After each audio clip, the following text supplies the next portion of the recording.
Bom dia, pessoal. Bem-vindos a esse terceiro e último dia do 7º Congresso Brasileiro de Direito Tributário Atual. Eu gostaria primeiro de parabenizar e agradecer ao IBDT, nas pessoas do Dr. Ricardo Maria de Oliveira, do Dr. Rodrigo Maito. É um prazer estar aqui.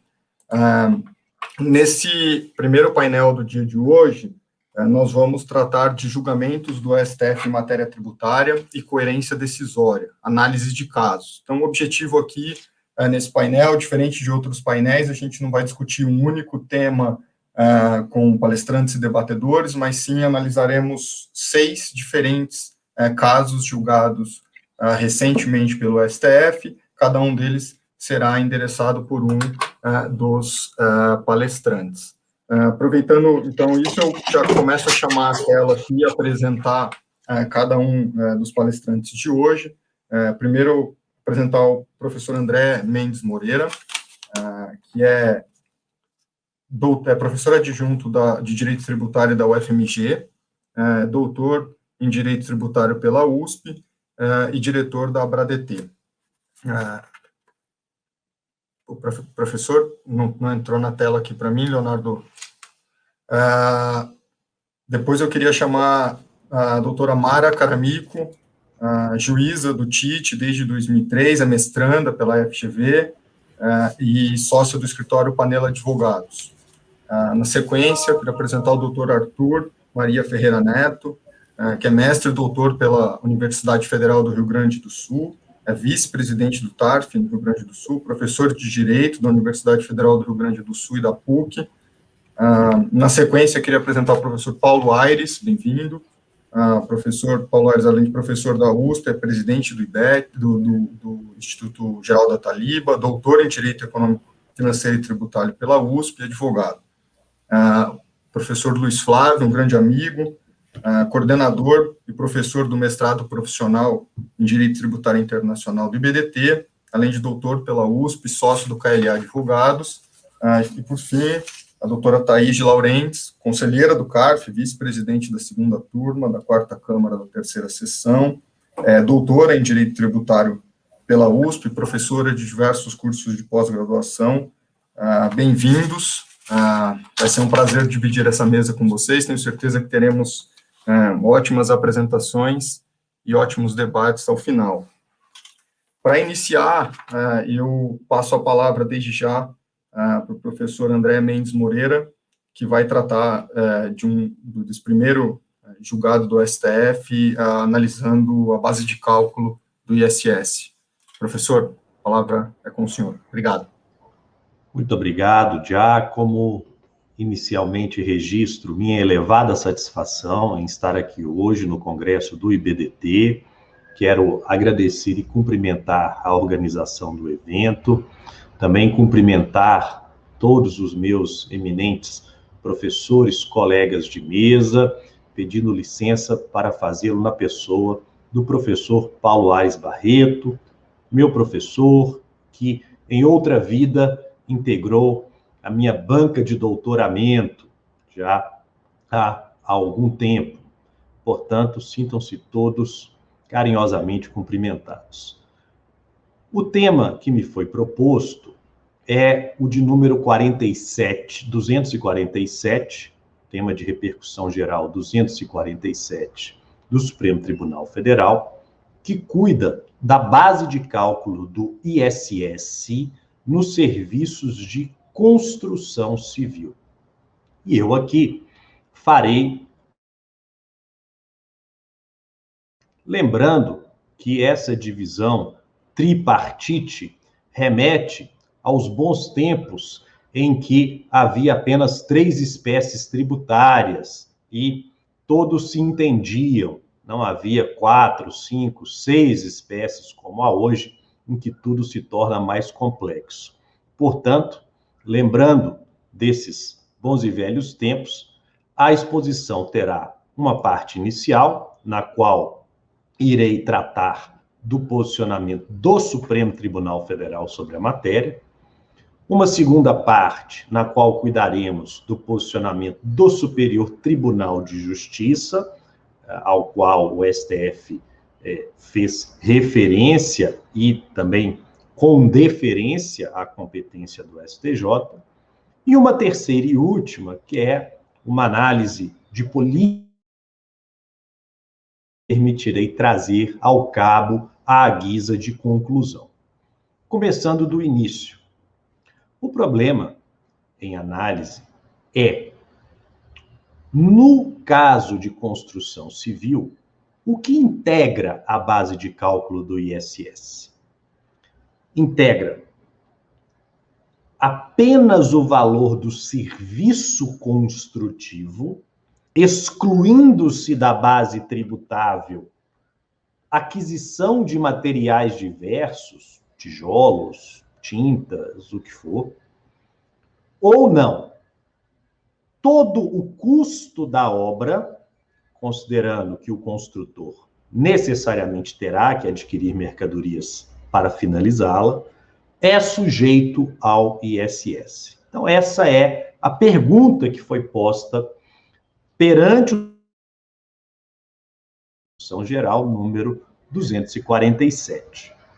Para respondê-la, o STF teve que retroceder no tempo e avaliar se um dispositivo do já finado Decreto-Lei 406 de 1968 havia ou não sido recepcionado pela Constituição contemporânea. Segundo esse dispositivo, é o artigo 9º, parágrafo 2º do Decreto-Lei 406 de 68, devem ser excluídos da base de cálculo do ISS o valor dos materiais adquiridos de terceiros quando esses materiais forem fornecidos pelo construtor. Disposição nessa legislação de mais de 50 anos, que fala que se o construtor civil adquire bens e fornece-os ao contratante da obra, esses bens, esses materiais, não integram a base de cálculo do ISS. O STF teve que avaliar se esse dispositivo era compatível com a nova ordem constitucional e a sua conclusão do Supremo Tribunal Federal foi de que sim, o dispositivo é compatível com a nova ordem constitucional. O argumento contrário era o de que o decreto-lei veicularia isenção heterônoma, que, a despeito de permitida na Constituição pretérita por lei complementar, atualmente é terminantemente vedada em obediência, inclusive, ao princípio federativo. Só pode isentar quem tem competência para tributar. Mas entendeu a Corte, assim como também entendeu num outro caso, em que o Decreto-Lei 406 de 68 trazia alíquotas fixas do ISS para certos serviços, como o advocatício, que não havia, nesta hipótese, isenção heterônoma. Havia apenas uma regra de apuração da base tributável do imposto.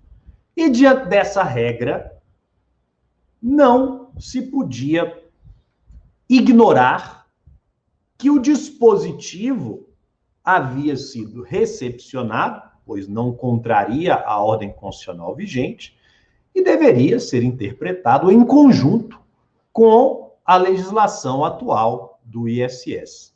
Portanto, considerou o STJ, a prioristicamente, que o artigo 9º, parágrafo 2º do Decreto-Lei 406 de 1968, que exclui da base de cálculo do ISS o valor dos materiais adquiridos de terceiros quando fornecidos pelo prestador de serviço, foi recepcionado, portanto, deve ser considerado na interpretação da base de cálculo do ISS na Constituição Civil. E aqui vem, então, o segundo problema. O segundo problema é o que deve ser excluído dessa base tributária. É toda e qualquer aquisição de material pelo construtor, de modo que a base tributável do ISS ficaria restrita, contemplaria apenas o serviço em si. Ou não? O que se excluiria da base do ISS seriam apenas materiais que fossem eventualmente vendidos pelo construtor para o contratante da obra e sujeitos ao ICMS. Essa segunda hipótese, mais restritiva, decorre da própria redação da Lei Complementar 116 de 2003, que fala nos itens relativos à construção civil que o fornecimento de mercadorias, né, pelo construtor, ele fica excluído da base de cálculo do ISS se o construtor pagar ICMS sobre a venda dessa mercadoria para o contratante da obra. Então, houve divergência interpretativa. Ou se exclui tudo, uma interpretação ampliativa, ou se excluem apenas aqueles itens vendidos pelo construtor para o contratante da obra e sujeitos ao ICMS nessa aquisição pelo contratante da obra. A conclusão do Supremo Tribunal Federal, fazendo deferência ao Superior Tribunal de Justiça, pois aqui já se está diante de interpretação da lei complementar do ISS, que dirime conflitos de competência, que delineia a base tributável do imposto, tudo nos termos do 146 da Constituição, foi a de que, segundo o STJ, neste particular, só pode ser excluído da base de cálculo do ISS alguma mercadoria que for vendida diretamente pelo construtor ao contratante da obra e sujeita nessa venda ao ICMS. Não se tratando dessa hipótese, todos os demais materiais deveriam se sujeitar ao ISS, integrando a sua base tributável. E aqui já caminhamos para a terceira e última parte da exposição, pois o caso concreto analisado pelo Supremo era relativo ao fornecimento de concreto que era preparado no caminho da obra em caminhões betoneiras, aqueles caminhões que ficam preparando o concreto de modo que quando chegam no local da obra, o concreto é apenas descarregado para ser utilizado. Então, houve, de acordo com as premissas postas, o entendimento de que, como o contratante do serviço de concreto não paga apartado pelos insumos para fazer o concreto, areia, cimento e pedra britada, mas, na verdade, contrata apenas e tão somente fornecimento de concreto, 100% dessa operação estará sujeita ao ISS nos termos da súmula 167 do STJ, convalidada pelo STF, acórdão no tema 247 de repercussão geral. E aqui fazendo uma brevíssima análise a voo de pássaro sobre tributação e política fiscal. Vejam, as senhoras e os senhores, há um entendimento jurisprudencial de que fornecer concreto em caminhões betoneiras se sujeita ao ISS. O ISS tem alíquotas menores do que o ICMS, via de regra. Isso acaba incentivando os construtores brasileiros ao uso do concreto em detrimento do uso de pré-moldados, que são mais modernos, em detrimento do uso de estruturas metálicas, que também geram economia, né? Se, obviamente, em larga escala, economia de tempo, sobretudo. Portanto, há um incentivo tributário ao uso de uma técnica construtiva que não é a mais sofisticada. Constrói-se hoje como se construía há 100 anos, sendo que há outros países que erguem arranha-céus em poucos meses. De modo que aqui eu queria trazer um pouco dessa visão. Até que ponto essas nossas discussões do caso concreto, incide ISS, incide ICMS, não repercute na vida de todos nós e no próprio desenvolvimento nacional. Porque, claro, se o ISS é de 5% no máximo e o ICMS é 18% em média, o construtor vai optar pelo concreto trazido pelos caminhões betoneiras que congestionam o tráfego, param em fila dupla e retardam a obra, se comparados com estruturas metálicas ou pré-moldados. Há um desincentivo à sofisticação tecnológica na construção civil. Mas isso não é um privilégio da nossa tributação. Eu aqui lembro que na Inglaterra havia o window tax, tributavam-se as casas conforme o número de janelas, de modo que houve um incentivo à construção de casas sem janelas. Mas mesmo na contemporaneidade, na Inglaterra há um incentivo tributário, havia até alguns anos atrás, para que vans, automóveis, né, modelo van, que não tivessem vidros na parte de trás, fossem produzidos, pois essas vans sem os vidros eram sujeitas a uma menor carga tributária, o que gerou uma produção em massa naquela nação desse tipo de veículo, que não revela nenhuma predileção dos ingleses por vans escurecidas na parte traseira, né? Vans até claustrofóbicas, mas sim decorrem de uma escolha do legislador tributário. O mesmo nos Estados Unidos, em que as residências são feitas com drywalls, de qualidade absolutamente duvidosa, mas com depreciação acelerada para fins de imposto de renda. Ou então na Tailândia, onde é comum ver motocicletas com 6 lugares, já que, do ponto de vista fiscal, sai barato vender motos do que vender automóveis com 4 rodas. Então, essas considerações é que me permitem aqui finalizar dizendo: sabemos o que o STF diz, sabemos que há deferência à interpretação do STJ baseada na lei complementar, mas sabemos também, não nos esqueçamos, de que há algo maior por trás de todas essas discussões. E esse algo maior é exatamente o caminho que o direito tributário indica para que a nação se desenvolva.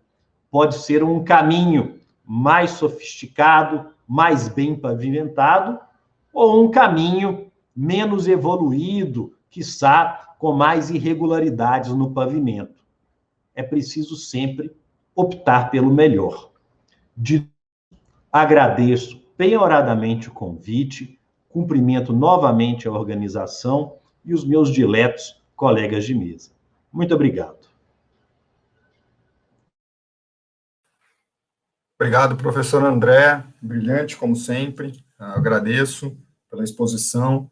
Em razão do tempo aqui, como combinado, eu vou passar direto a palavra para a doutora Mara Caramico, que vai nos falar agora, vamos pular do ISS para o ICMS. Doutora Mara, bem-vinda, a palavra está contigo. Obrigada, doutor Giacomo. Inicialmente, eu gostaria de agradecer ao EBDT pelo convite para participar desse congresso, na pessoa do seu presidente, doutor Ricardo Marias de Oliveira, e agradecer também ao doutor Rodrigo Maito pela excelente organização desse evento, que já se tornou um marco para aqueles que militam na área do direito tributário.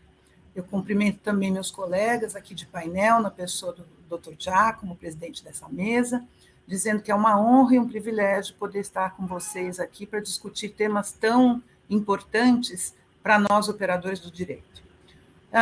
Nos diversos painéis que se antecederam ao nosso painel específico, o que nós temos visto é discussões sobre as decisões do Supremo e a sua coerência, né, com as mudanças de entendimento há muito sedimentadas e consolidadas pelo próprio tribunal. E a modulação tem sido um instrumento adotado pelo STF para justamente mitigar os efeitos dessas mudanças, da própria morosidade do sistema e dos julgamentos que nós temos presenciado. Isso se verifica nos próprios julgamentos das várias ADIs, neste tema particular, o que ocorre? Na verdade, sempre essas ADIs propuseram a modulação justamente para manter a segurança jurídica das relações que já estavam consolidadas, né? Tentando garantir, então, uma segurança jurídica para essas relações. Todavia, a modulação, no caso presente desse tema que nós vamos discutir agora, que é o 490, causou, em verdade, um sério dano a essa segurança. Por quê? Porque essas relações foram deixadas em dúvida sobre a aplicação aos casos presentes. Essa decisão que foi tomada hoje tem muita dúvida sobre a sua própria aplicação, pois ela causa situação de antisonomia entre contribuintes que recorreram ao judiciário e aqueles que não recorreram ao judiciário. Estes teriam julgamentos díspares para uma mesma situação que está sendo julgada. O STJ vinha já reconhecendo que o crédito presumido não era um benefício fiscal propriamente dito. E aí, que esse crédito, na verdade, não se referia a um não pagamento de imposto, a uma não cobrança de imposto na origem, e que, portanto, deveria ser dado a possibilidade ao recebedor da mercadoria se creditar do imposto destacado na nota fiscal. E esse era um entendimento também do STF, lembrado no julgamento da ministra Ellen Grace, pelo próprio ministro Fachin, que é relator desse caso, no seu voto. Agora, o STF se equipara o crédito presumido aos benefícios fiscais de redução de base de cálculo, e, com isso, ele possibilita o estorno do crédito proporcional, dizendo que esse estorno é devido em face do artigo 155, parágrafo 2º, item 2 da Constituição Federal. Vejam que a decisão fala especificamente do crédito presumido. Então, uma primeira pergunta que nos surge é: esta decisão é aplicada a todos e quaisquer benefícios fiscais que foram concedidos de maneira espúria pelos estados de origem, ou especificamente ao crédito presumido? Lembrando que a repercussão geral não julga um caso só, ela julga vários casos que teriam a mesma matéria, e se sabe que aqui não é apenas de crédito presumido que os recursos afetados dizem respeito. Então, uma primeira dúvida é se esta decisão afeta todos os tipos de benefícios fiscais ou especialmente o crédito presumido. Eu vou trazer para vocês uma breve apresentação, que eu peço já para compartilhar com vocês, só para contextualizar um pouco a situação. Então, o cenário jurídico legal, quando do julgamento, era que a Lei Complementar 2475 trazia a norma dizendo que as isenções só poderiam ser concedidas através de convênios celebrados e ratificados pelos estados, e equiparava as isenções à redução de base de cálculo, os créditos presumidos, e outros benefícios fiscais. E dizia que a inobservância pelos estados no cumprimento dessa lei acarretaria a nulidade do ato e a ineficácia do crédito fiscal atribuído ao estabelecimento recebedor da mercadoria. Portanto, não é novidade para todos nós que o STF sempre veio julgando que era inconstitucional a concessão de benefícios fiscais de ICMS através de normas não convalidadas pelo CONFAS. E, para a defesa da guerra fiscal, os estados começaram a motu próprio, estabelecer legislações próprias para vedar o crédito dos seus contribuintes de situações de fornecimentos que vinham de outros estados que concediam créditos espúrios, né, concediam benefícios fiscais espúrios. Trago à baila como exemplo a legislação do Rio Grande do Sul, a legislação de São Paulo, que todas são nesse sentido. E aí,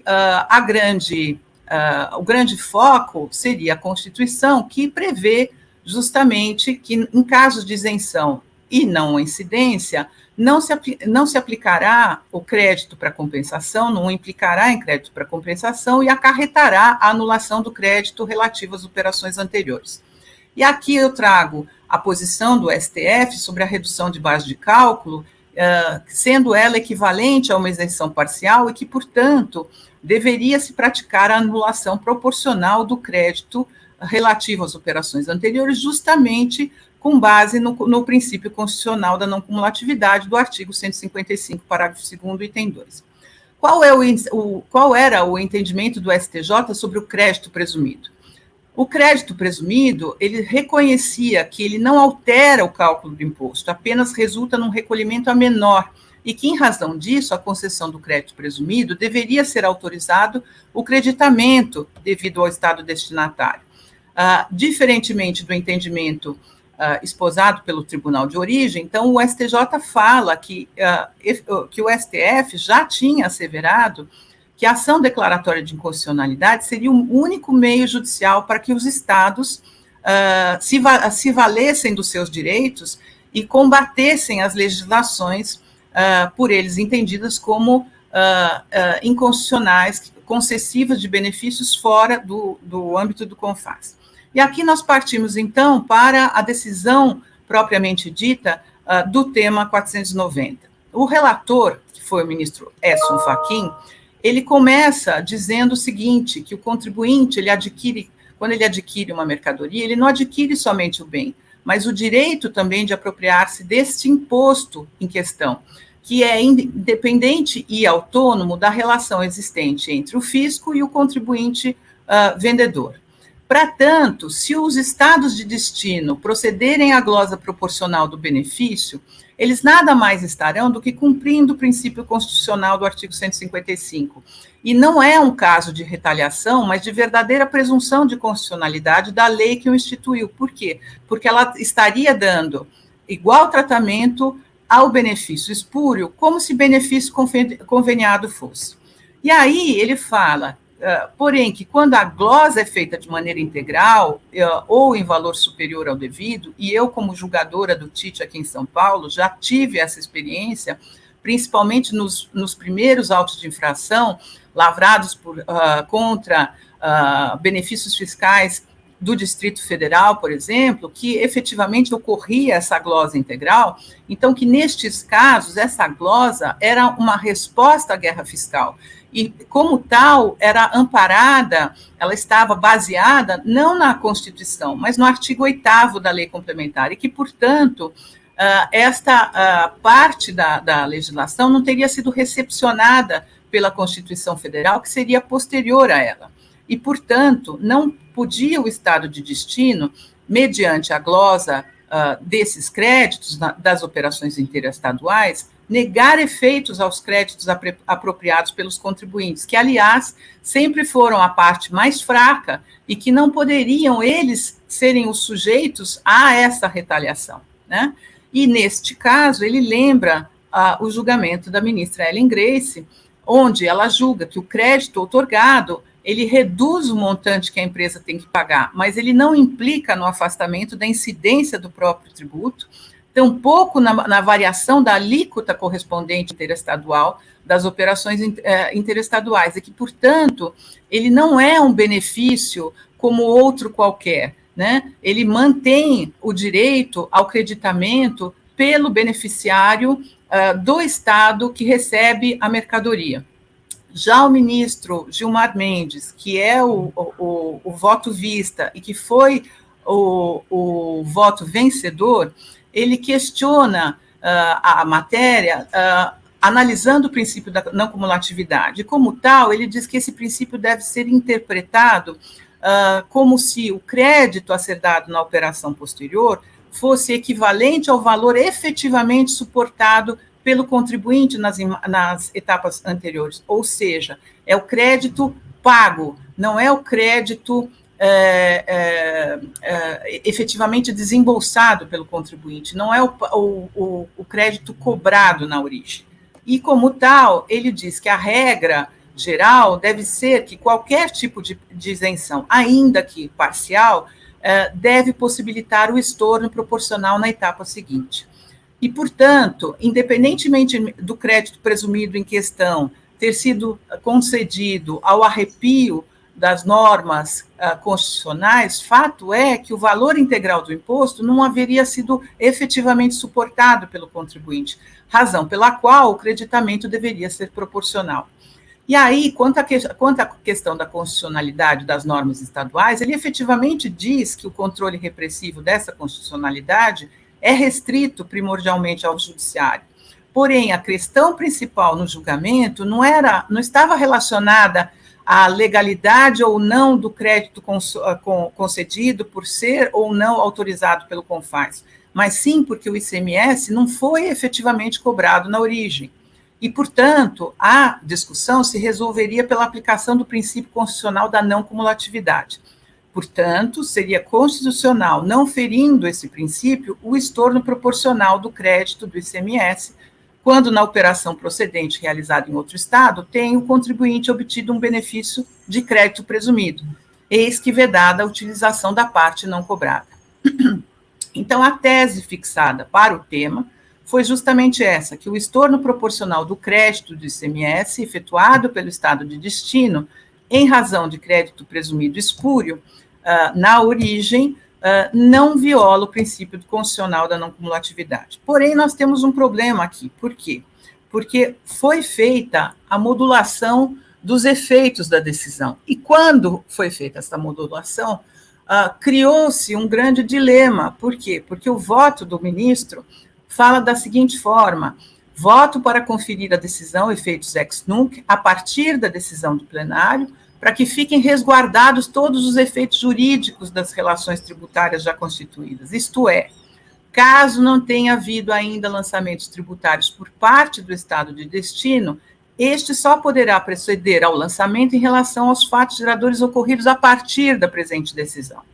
Então, vejam, senhores, aqui nós temos os efeitos dessa modulação. Como ficam? Um primeiro cenário já demonstra uma perplexidade, quer dizer, que os contribuintes que não foram autuados e que não procederam ao estorno, eles não poderiam ser autuados. Por quê? Porque os estados, então, não podem agir de maneira retroativa. Estes contribuintes estariam a salvo, conquanto os contribuintes que foram ao judiciário discutir a questão, ou ainda tenham processos administrativos discutindo essa questão na data da publicação do STF, como que deveria ser esta acusação? Ela deveria ser mantida? Acredita-se que não, porque, na verdade, a constitucionalidade desta legislação que impõe o estorno, ela passaria só a ser declarada efetivamente a partir da decisão. Só que isso não está claro na decisão que foi tomada pelo plenário. Então, isto demonstra, mais uma vez, o problema da modulação. Eu trago um terceiro cenário, quer dizer, aquele contribuinte que foi autuado e que foi anulada a decisão com trânsito em julgado a favor do contribuinte. Então, haveria possibilidade de uma ação rescisória nesse caso, houve mudança de entendimento e de jurisprudência pacificada do Supremo. Vejam, senhores, aqui existem várias perplexidades que não foram ainda resolvidas por essa decisão. Um quarto cenário, o contribuinte que efetuou o estorno sem ter sido autuado, ele poderia se creditar desse valor estornado? Além disso, um quinto cenário, o contribuinte que realizou o estorno e buscou judicialmente o seu direito de se creditar, ele teria obtido uma liminar vigorando até hoje. Como deve ser a decisão neste caso? Então, eu encerro a minha apresentação aqui justamente com esta fala de entender que nós não estamos hoje seguros com as decisões que estão sendo tomadas, especialmente quanto à modulação, porque a insegurança é muito grande. E aqui eu encerro minha fala para que a gente possa discutir mais ao final com os senhores a respeito dessa e das outras questões que aqui os nossos panelistas vão discutir conosco. Muito obrigada. Doutora Mara, muito obrigado. Uma análise super clara e crítica, como deve ser, dessa decisão do STF. Foi ótimo. Muito obrigado. Passo a palavra rapidamente para o doutor Arthur, que vai caminhar aí ainda no tema do ICMS, mas agora falando sobre DIFAL, né, uma recente decisão do STF. Doutor Arthur, bem-vindo, a palavra está contigo. Muito obrigado, doutor Giacomo. Eu só já pediria que lançassem aqui a minha apresentação, obrigado, até porque o tempo urge, temos aqui 15 minutos para falar de algo que é bastante complexo, que é complicado, mas, não obstante isso, eu gostaria aqui, em primeiro lugar, de agradecer profundamente ao IBDT pelo gentil convite, o que faço nas pessoas dos coordenadores deste evento, os doutores Ricardo Maris e doutor Rodrigo Maito. Também cumprimento os nossos estimados colegas aqui de painel, os professores Paulo, Luiz Flávio, André, Mara e Thaís, que certamente muito me já ensinaram e ainda vão ensinar bastante em relação aos temas que temos aqui a discutir. Como já anunciado, então, a nossa temática é aqui referente às incoerências do STF em matéria envolvendo o DIFAL, o diferencial de alíquota em operações interestaduais, mas eu não poderia deixar de tocar, antes de iniciar propriamente aqui a temática do DIFAL, naquele que é o tema guarda-chuva deste evento, que foi muito bem selecionado, tenho quase certeza, pelos coordenadores científicos deste evento, os também estimados amigos professores José Maria e Marta, que é a coerência e a consistência das decisões dos tribunais superiores, principalmente neste tempo de pandemia, né, e como todos nós bem sabemos, né, um momento de crise, né, não é talvez o melhor momento para se deliberar temas importantes em matéria tributária. No entanto, como sabemos, o Supremo, neste ano e meio de pandemia, né, vem julgando processos tributários da mais alta relevância e vem julgando eles, né, em bastante volume, o que causa aí muitas vezes espanto por parte dos aplicadores e operadores do direito, e também cria algumas dificuldades de coerência e consistência entre essas decisões. E por isso, para homenagear aqui o tema geral que foi escolhido, eu me deparei ontem, eu não consegui, infelizmente, assistir os painéis de ontem, mas eu, acompanhando o Instagram do IBDT, me deparei com uma frase, né, de um dos painéis que me chamou muito a atenção, uma frase instigante, provocativa, e que literalmente me provocou insônia, né, para aqueles que estudam teoria do direito, é algo que realmente é impactante, e é uma discussion piece, sem dúvida, que foi a frase que eu me deparei, que afirmava que era melhor ser coerentemente errado do que inconsistentemente certo, né, e é um ponto realmente interessante para a nossa reflexão, na medida em que eu Ao aqui tratar do DIFAL, eu já manifestaria uma séria divergência em relação a essa frase, para respeitosamente dela discordar, na medida em que, se formos pensar em termos, né, epistemológicos, tal como a gente pode tomar essa frase em abstrato, né, o errado deve ser evitado e o certo deve ser perseguido. De modo que a coerência no erro nunca é salutar, né, e a inconsistência no acerto, muitas vezes, se é certo, deve ser tolerado, não obstante, né, eventuais inconsistências. Inclusive, eu, diante disso, pensei em 2 cenários paralelos que a gente poderia aplicar essa frase para demonstrar por que ela deve ser tomada com certo cuidado. Né? Imaginemos aqui os professores presentes, né, que tenhamos um aluno que numa prova errou tudo, mas errou com máxima coerência. Foi coerente consigo mesmo em todos os pontos. Então, ele errou tudo com coerência. Esse aluno, em tese, então, deve receber nota 10. Já o aluno que acertou, mas acertou de forma inconsistente, com pontos de acerto e pontos de erro, esse certamente vai ser digno de receber um belo 0 na prova. Entendo que não, né? Um aluno que acertou em parte não vai tirar uma nota 0, o aluno que errou tudo, mesmo que tenha coerência com seus pressupostos equivocados, esse jamais poderia tirar 10. E de outro lado, também, se a gente for pensar num médico, né, um médico que for de forma coerente errar todos os diagnósticos, esse médico deve ser evitado. Né? E o médico que, em casos, diagnostica com precisão, em outros casos, erra o seu diagnóstico, talvez não seja o melhor médico, mas é aquele que a gente vai buscar. E, portanto, levando essa ideia ao nosso judiciário, e aqui o paralelo se rompe, vejam, no caso do médico, eu posso escolher outro médico, né? Se sei que aquele médico erra, mas erra de forma coerente sempre, esse médico deve ser evitado. É essa informação importante que eu extraio desta sua coerência. No entanto, né, o STF, ou o Poder Judiciário em geral, né, não tem alternativa de buscar outro. Né? O STF é o órgão de poder que nós temos e, portanto, nós não podemos nos dar ao luxo de que o STF venha a errar, mas errar com coerência. E fiz esse apontamento inicial exatamente porque o caso que vou aqui tratar, do DIFAL, ele tem esse traço, né, de o Supremo Tribunal Federal estar aqui em período de pandemia, veio apreciar 3 temas importantes, todos eles envolvendo discussão de operações interestaduais de ICMS e que há cobrança de um DIFAL. E aqui eu vou fazer questão de sempre colocar DIFAL entre aspas, na medida em que, como será aqui observado, essa terminologia DIFAL causa inúmeras confusões.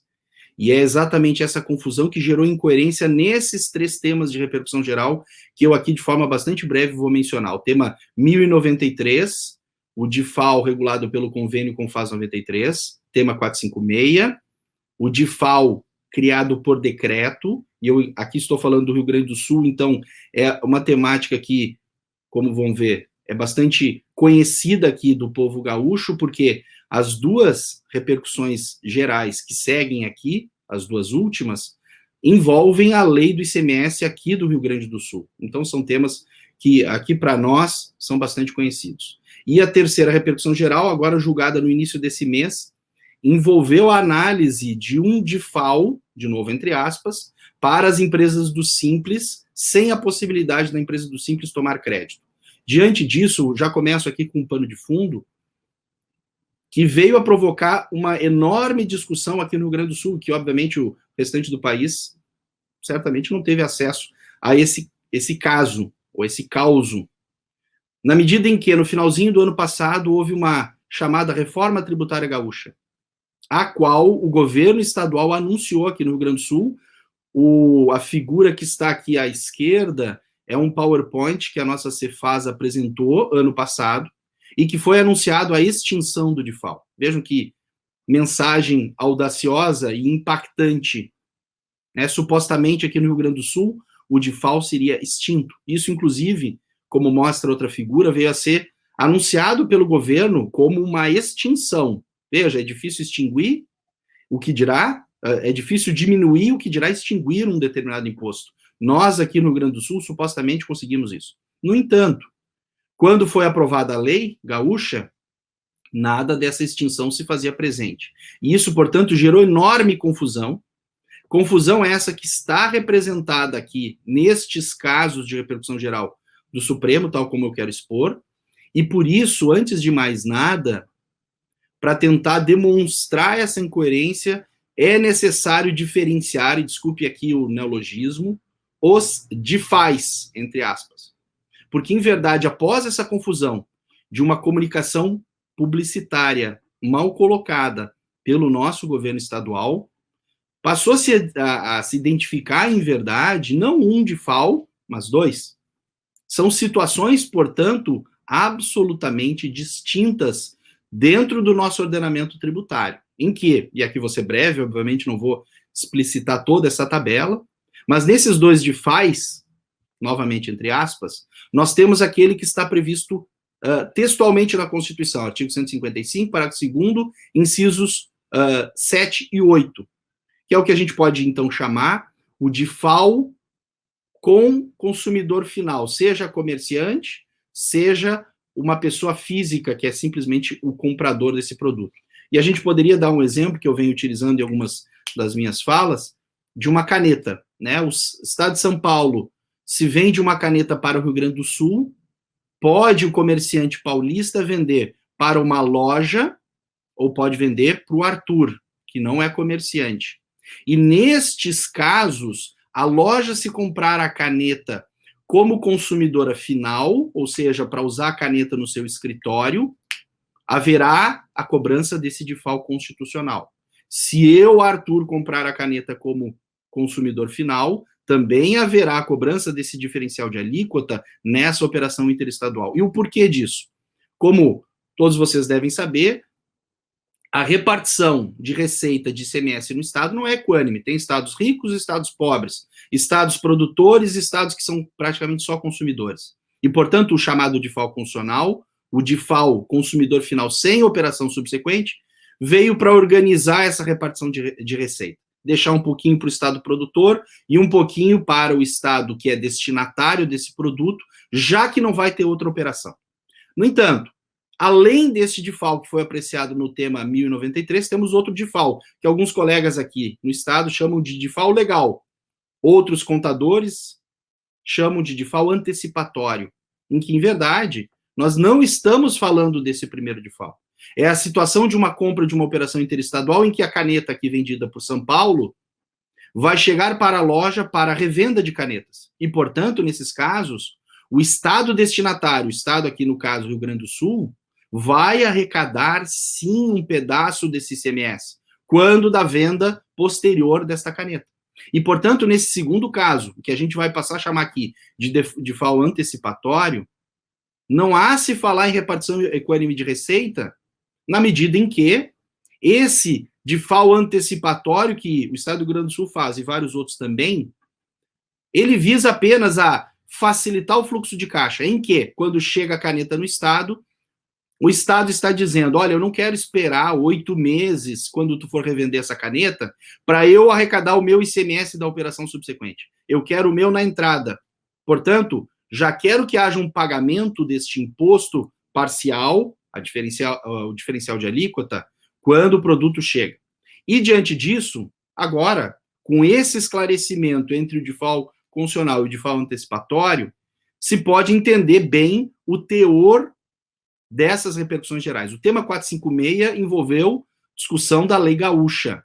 E, lá no ano passado, agosto de 2020, o Supremo Tribunal Federal entendeu que seria ele inconstitucional, reconhecendo, em verdade, que aqui a lei gaúcha havia, na sua lei, realizado uma delegação em branco, em que deixava tudo para o executivo, por meio do regulamento do ICMS. Isso seria inaceitável e, portanto, inconstitucional, em primeiro lugar, o DeFal antecipatório gaúcho, mas, por consequência, os outros estados que tiverem mesma legislação.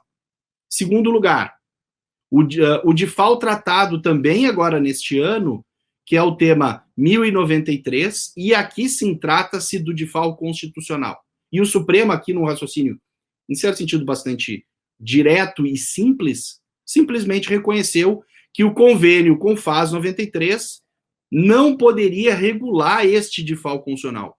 Exige a Constituição previsão em lei complementar, portanto, deveria haver disposição na Lei Candir, que regulasse a cobrança desse default do consumidor final. No entanto, como os colegas já sabem, o Supremo aqui realizou modulação de efeitos, né, de forma, mais uma vez, a privilegiar aquele que é o litigante contumaz. Quem ingressou em judiciário está albergado, quem não ingressou no judiciário não vai ter o direito reconhecido em relação ao passado, mas não só isso, criou ainda um hiato para o futuro, permitindo que o legislador complementar venha a criar essa regulação até ano que vem. E possivelmente já projeto de lei complementar que vai possivelmente preencher essa lacuna deixada na Lei Candir em relação ao default constitucional. Mas o ponto central aqui, para a demonstração da incoerência, é algo que nos surpreendeu diante desses dois primeiros casos, que foi agora a matéria julgada pelo Supremo semana passada. Então, é tema extremamente atual, que é novamente o default antecipatório gaúcho, agora analisado em relação a empresas do Simples, em que houve, por apertadíssima maioria, 6-5, o reconhecimento de que seria este constitucional, seria compatível com a Constituição. E, portanto, se voltarmos ali àquela ideia, o default antecipatório é simplesmente um adiantamento de caixa para o Estado, em que, quando entra no Estado, o Estado já quer um quinhão do ICMS de uma operação de venda de caneta que pode ocorrer daqui a 8 meses, mas o Estado quer na entrada. No entanto, no caso das empresas do Simples, como é desconhecimento de todos os colegas, as empresas do Simples pagam ICMS por meio de um percentual presumido dentro de uma alíquota única daquele documento único de arrecadação. Portanto, o Simples, a empresa paga o ICMS junto com os outros tributos que ela deve. No entanto, diz a Lei Complementar 123 que, em relação às empresas do Simples, elas devem sim pagar este diferencial de alíquota na entrada, independentemente de haver ou não esta operação posterior de saída, em relação à qual o ICMS já vai estar ali embutido por meio de uma alíquota presumida. E, portanto, diante disso o STF, com votos que não se comunicam bem, o voto do ministro relator Fachin não se comunica bem com o voto do ministro Gilmar Mendes, na medida em que, na minha compreensão, na minha leitura, no voto do ministro relator, há uma confusão conceitual entre estes dois, novamente no neologismo, de faz. Na medida em que, em grande parte, o fundamento para que se mantenha a constitucionalidade desta exigência se dá em razão do equilíbrio entre a repartição de receita de ICMS. Mas aqui, mais uma vez, o default antecipatório não trata de questão de repartição de receita de ICMS. Está se falando apenas de uma facilidade arrecadatória para o Estado de cobrança do ICMS na entrada. E ainda por cima, né, para tornar a discussão aqui mais polêmica e ao mesmo tempo interessante, se usa aqui o argumento de que há uma adesão voluntária ao Simples, e já estou me encaminhando aqui para o encerramento. E, portanto, se é voluntário, pode aceitar a adesão mesmo com eventuais inconstitucionalidades, na medida em que não se poderia querer recortar do Simples aqueles elementos que são válidos ou inválidos na perspectiva do contribuinte.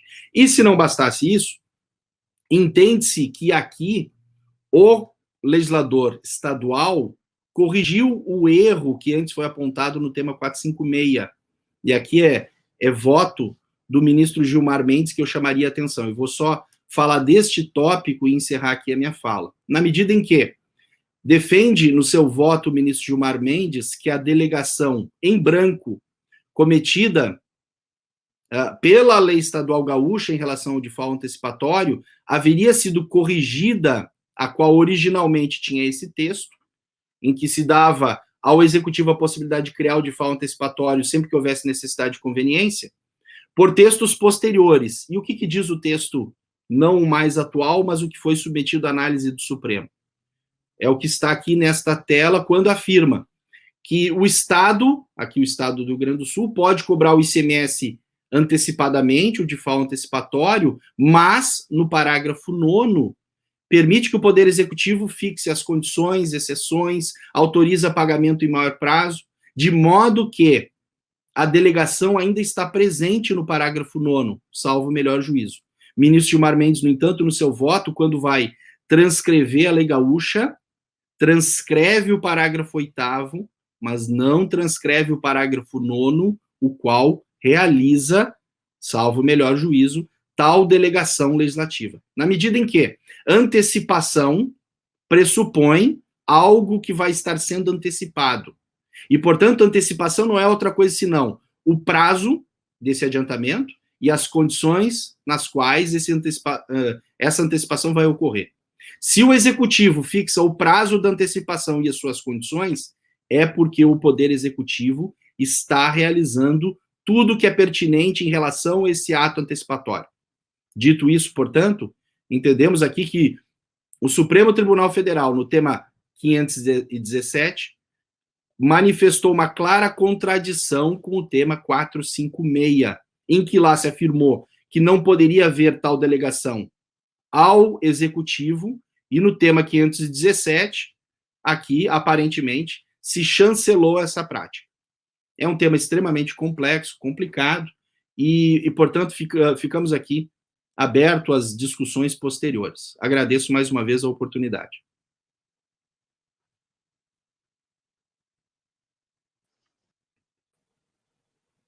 Doutor Arthur, obrigado. Ótima análise sobre essa perspectiva da coerência decisória. Ficou super claro aí a comparação entre os dois temas. Te agradeço pela exposição e certamente voltaremos aí para os debates com dúvidas. De pronto, passo a palavra ao professor Paulo Aires, que vai tratar do tema conceito de serviços para fins de ISS. Então, voltamos aqui para o ISS. Professor, prazer tê-lo conosco. A palavra está contigo. Bom dia, Giacomo Paro. Bom dia, meus diletos companheiros de mesa, Luiz Flávio Neto, André Mendes Moreira, Mara Eugênio Caramico, Thaís Laurentes e o Arthur Maria Ferreira Neto. É sempre um prazer estar nos eventos do IBDT, nesse já tradicional congresso, 7ª edição do congresso, liderado sempre competentemente pelo presidente do Instituto, Ricardo Maris de Oliveira, e sob a coordenação do Rodrigo Maito. Agradeço nesses dois eminentes professores, na figura desses dois eminentes professores, o convite que me foi feito para aqui estar na manhã de hoje, cuidando de julgamentos do Supremo em matéria tributária em relação à sua coerência decisória, com foco no conceito de serviços e no julgamento do caso envolvendo farmácia de manipulação. De uma perspectiva geral, é preciso reconhecer que o Supremo julgou intensamente em matéria tributária no último ano, julgou com muita força temas relativos ao ISS, e, num cenário bastante amplo, julgou mais favoravelmente ao fisco do que ao contribuinte em termos tributários.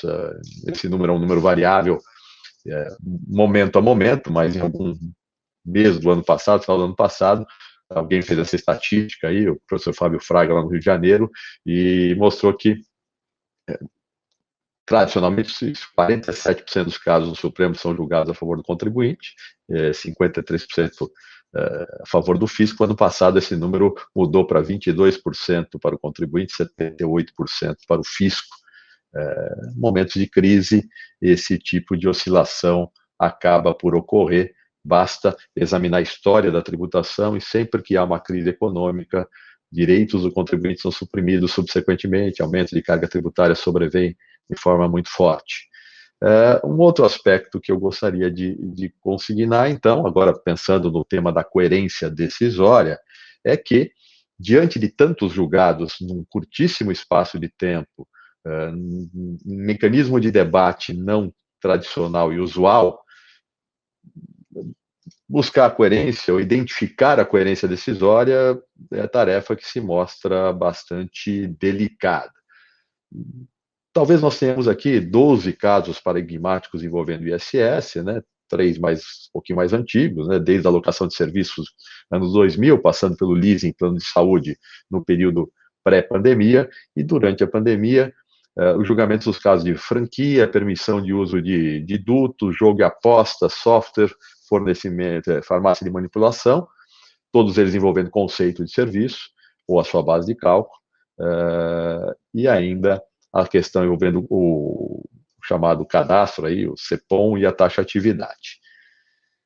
Pensando em coerência, é possível imaginar sempre a figura do copo meio cheio, o copo meio vazio.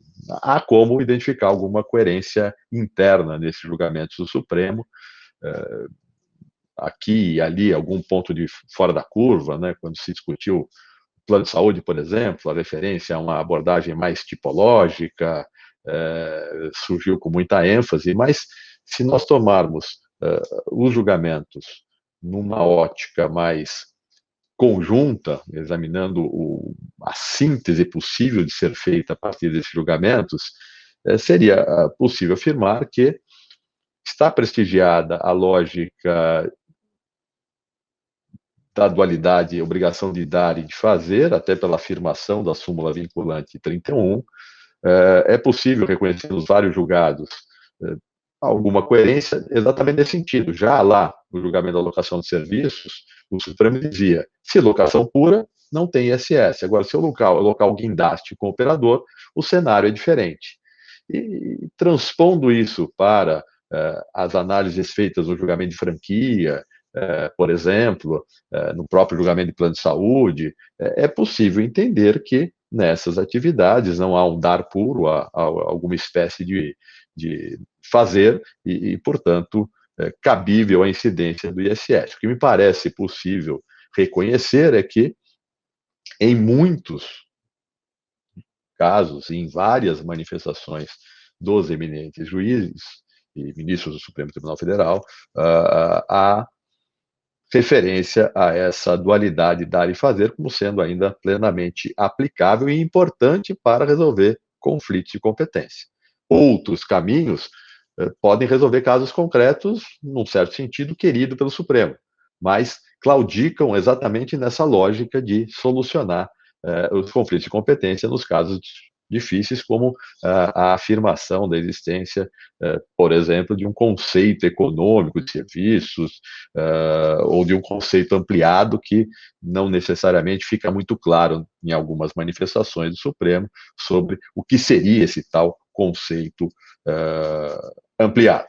Obviamente, incoerências ou posições diversas também existem, na medida em que, por hipótese, o ministro Fux fala tipo num julgado, fala em conceito econômico no outro, o Toffoli vai dizer, no caso dos dutos, que a interpretação econômica não pode prosperar, e assim sucessivamente. Adentrando o tema específico da farmácia de manipulação, é preciso ter em perspectiva que ele se amolda a discussão, a duas discussões clássicas em matéria de ISS, o que seriam os serviços chamados mistos ou complexos, e qual é o papel da lei complementar na solução de conflitos de competência envolvendo este imposto.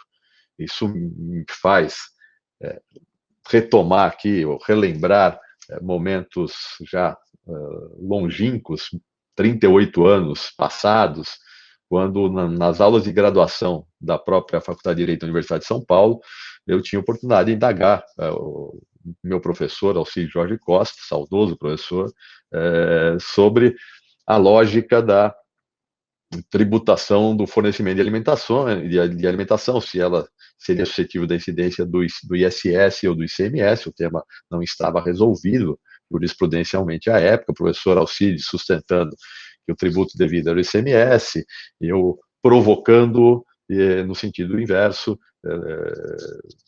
entendendo que talvez a melhor solução para esse problema fosse pela incidência do ISS.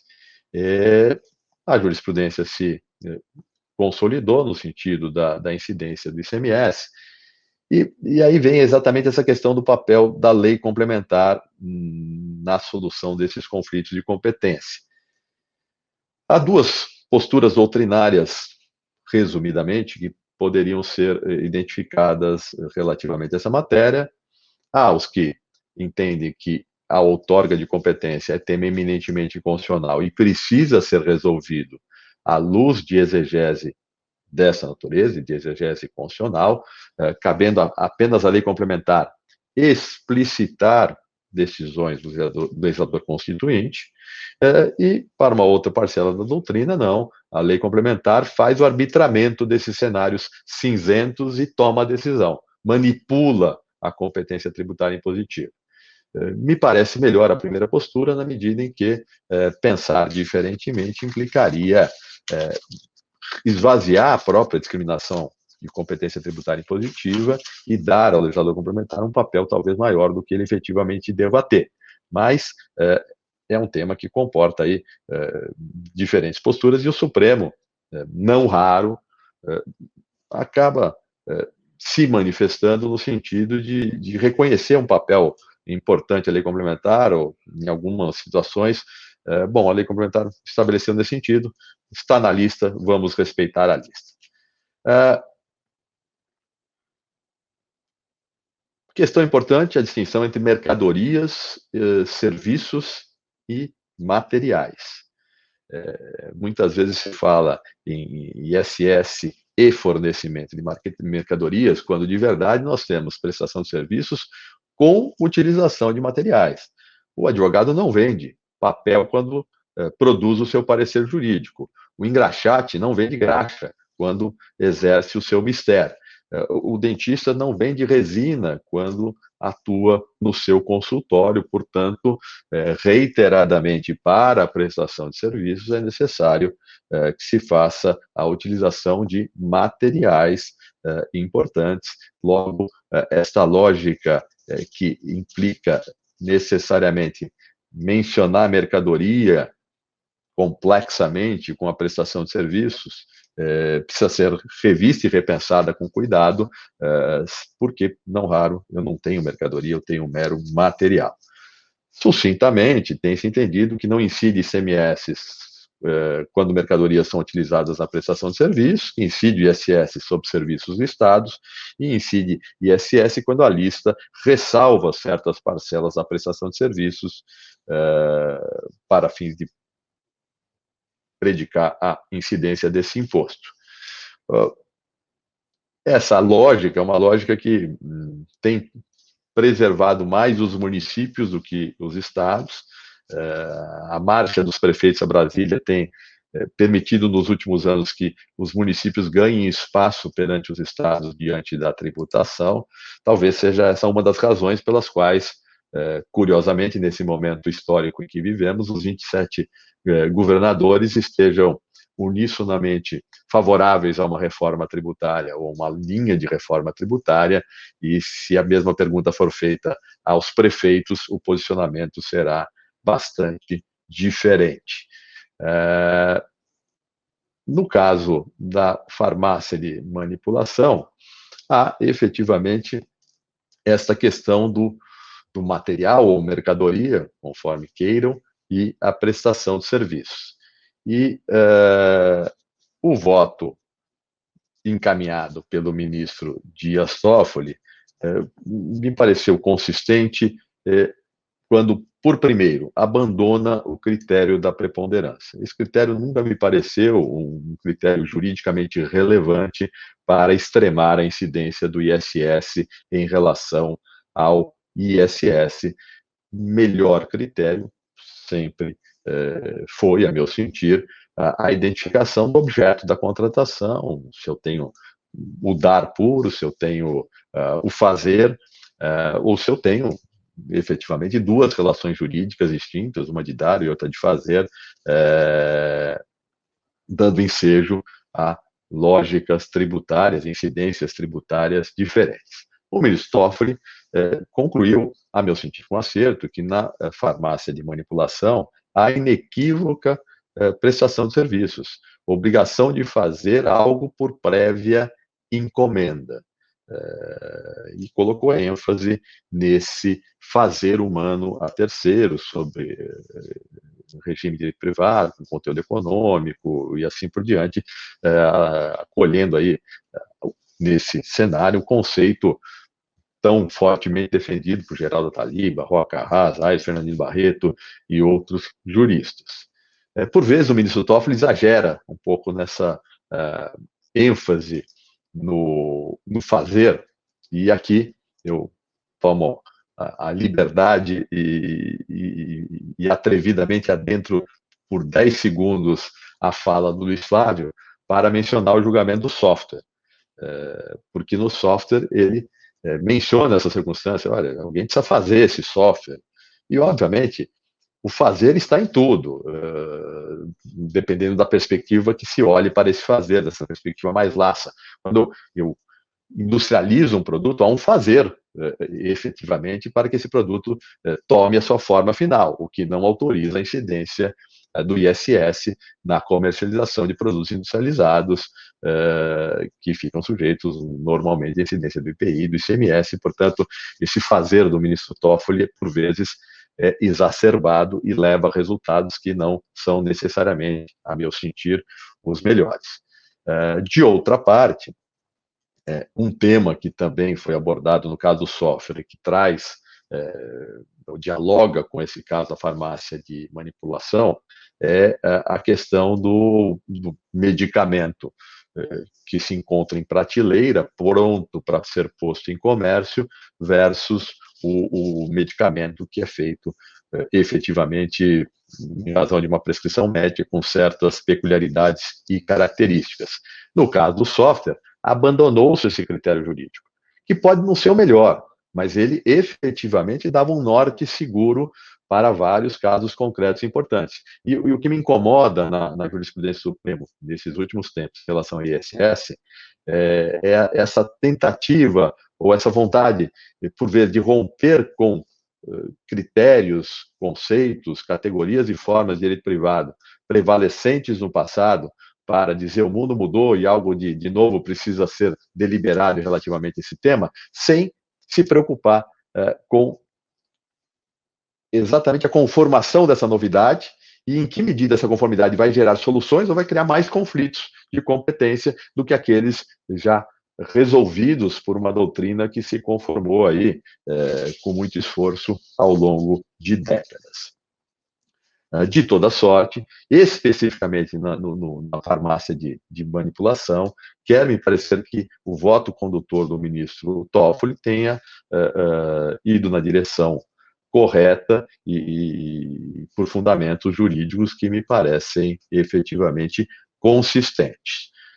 O ministro Gilmar, que foi um dos 3 votos desfavoráveis ou contrários à lógica do ministro Toffoli,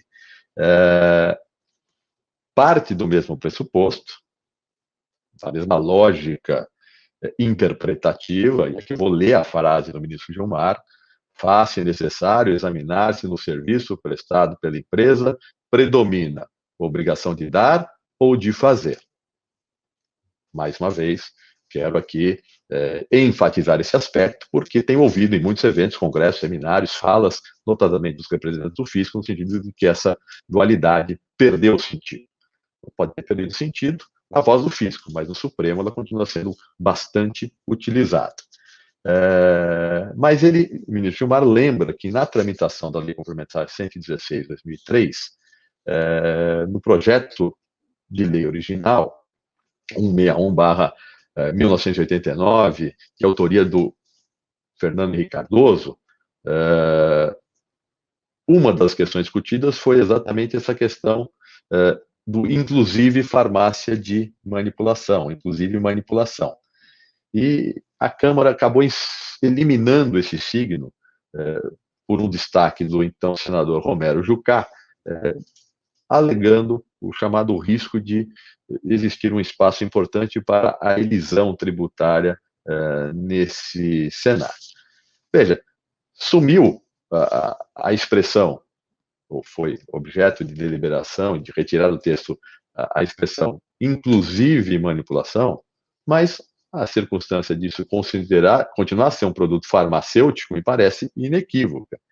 E, efetivamente, a lógica do dar e fazer me parece uma lógica importante para eu extremar a incidência do ISS e a incidência do ISS nesse caso.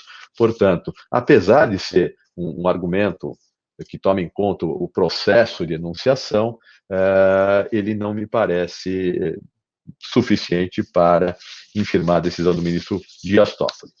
Como o meu tempo acaba de se esgotar, eu concluo a minha exposição dizendo o seguinte: não há, efetivamente, uma plena coerência no julgamento do Supremo nos últimos tempos, em matéria tributária, especificamente em matéria de ISS, a posicionamentos que variam significativamente, gerando um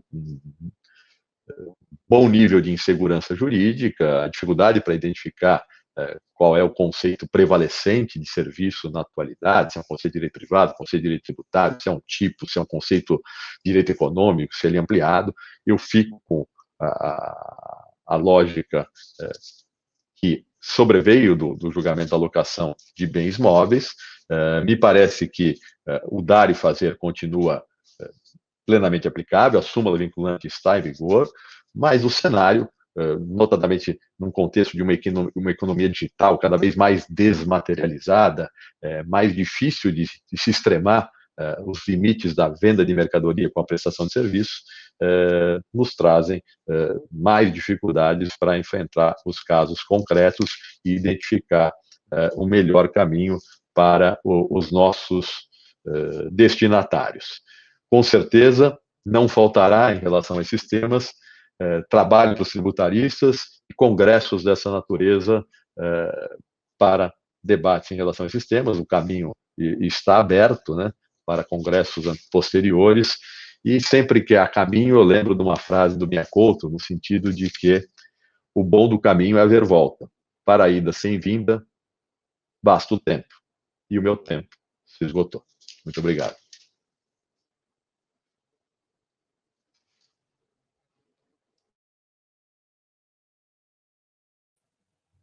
Obrigado, professor Paulo. Sempre eu já tive o prazer de ouvi-lo o senhor falar tantas vezes sobre ISS, o conceito de serviço. Agora ouço o senhor falar sobre esse viés da coerência, é sempre brilhante e esclarecedor. Em razão do nosso tempo, aqui eu passo em imediato a palavra para o professor Luiz Flávio, que vai falar de um tema aí já mencionado pelo professor Paulo Aires. Vai ter, sem dúvida, uma tarefa muito difícil. Professor, a palavra está com o senhor. Que alegria imensa estar aqui hoje, uma alegria em participar desse congresso que tem nos trazido tantas reflexões e organizado com tanto carinho e competência pelos nossos queridos amigos Ricardo Mariz Oliveira, Rodrigo Maito da Silveira, José Maria Arruda de Andrade, Marta Leão. Não posso deixar de agradecer pela lembrança do meu nome de estar aqui hoje e pela generosidade de me colocar em uma mesa como essa. Uma mesa que eu tenho aqui integralmente amigos compondo essa mesa, o que apenas me dá mais saudade do tempo em que estaríamos confraternizando esse encontro juntos. Então, o digo na pessoa do nosso presidente, Giacomo Paro, um amigo que as Arcadas me trouxe, que o porão das Arcadas, em tempos que nós poderíamos estar juntos presencialmente, consagrou, e que nos últimos anos nos tornamos grandes parceiros, amigos mesmo, escrevendo juntos. Obrigado pela condução dessa mesa, Giacomo. E professor de todos nós, professor Paulo Aires Barreto. Professor Paulo Aires, não é segredo nenhum que tem uma influência decisiva na minha carreira. Entre tantos episódios que eu poderia citar, uma aula do meu mestrado, em que eu tive a audácia de levar uma canção interpretada por Elis Regina para expor um seminário à sala a respeito de tipos e conceitos. naquele momento em que o professor Paulo Aires não me deu um 0, mas sim um 10 por algum aspecto didático que reconheceu na apresentação, com certeza isso foi decisivo para os próximos passos que eu tomei, e ele tem acompanhado cada um deles e sempre, como hoje, me ensinando muito. Então, muito obrigado, professor. É muito uma honra estar numa mesa com o senhor. Arthur Maria Ferreira Neto, um grande amigo, feito um trabalho incrível no IET e tantas coisas fazemos juntos. André Mendes Moreira, igualmente, um trabalho sensacional em Minas Gerais, embora estejamos em estados diferentes, geralmente, também está sempre em São Paulo e sempre nos encontrando em Brasília ou São Paulo, Minas Gerais. Mara, minha colega do IBDT, e apenas para demonstrar que a minha ordem de saudação não é por apreço, e sim apenas pela ordem aqui que consta no programa, e minha querida amiga Thaís de Laurent, que goza na mesma proporção da minha admiração pelo seu trabalho, que vai apresentar logo na sequência, estou louco para assistir, quanto da minha amizade. Então, um presente estar aqui nessa mesa. O tema que me foi dado, eu peço que seja projetado a apresentação, ISS versus ICMS em operações com software. ADI 1945 e ADI 5.659, já referidas pelo professor Paulo Aires Barreto, foram julgadas recentemente, então um tema bastante atual, bastante importante.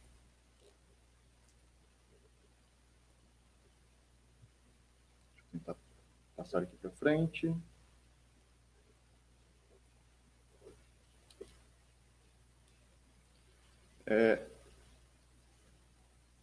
Equipe técnica, Leonardo, eu não estou conseguindo ir para frente. Você poderia me ajudar e passar para o próximo slide?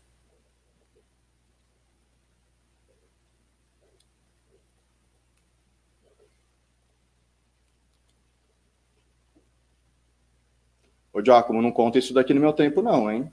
Falhas técnicas devem ser desconsideradas.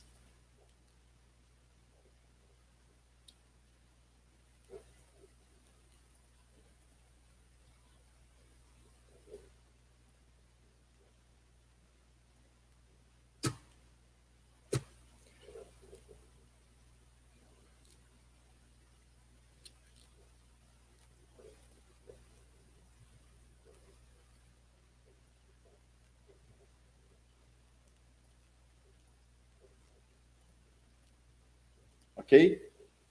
Vocês veem minha tela?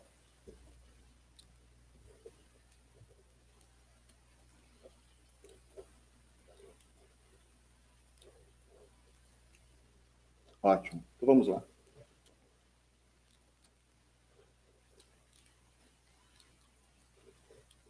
Bom, Giacomo, então, pode ligar o cronômetro. Pessoal, o tema que me foi dado, ISS versus ICMS nas operações com software. ADI 1945 e 5.659. Atrevido que sou, graças a essa influência do professor Paulo Aires Barreto, resolvi fazer aqui algumas provocações ao próprio título que me foi dado. Então, ISS versus ICMS, talvez eu colocasse aqui mais algumas siglas, mais algumas sopas de letrinha nesse possível conflito de competência para a tributação de operações com software. Um tributo IDD, não estou aqui sugerindo a criação de nenhum outro tributo, mas uma provocação que eu deixarei para o meu último slide.